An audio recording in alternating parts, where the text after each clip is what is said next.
Happy birthday అనిక.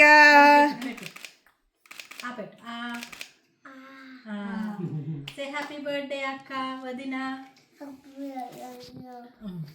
ఇప్పుడు chocolate పడ్డదిగా వద్దా అన్నది రా దేవుడా. ఇచ్చున్నా అనిక.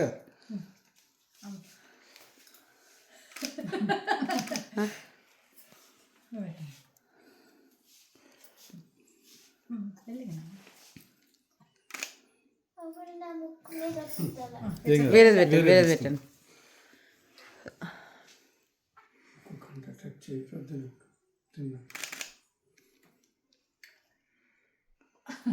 ఇష్టమేగా పెట్టించుకున్నాడు. నిర్వి నువ్వు పెట్టు అక్కకి. అక్క కేక్ పెట్టు. అక్క కేక్ పెట్టు. మేము తినడంలో బిజీ. అమ్మో పెడుతుందిరా. ఆబెట్టు. హ్యాపీ బర్త్డే చెప్పు అనికక్క. ఏమై ఉందా ఇది చూడు నిర్వి.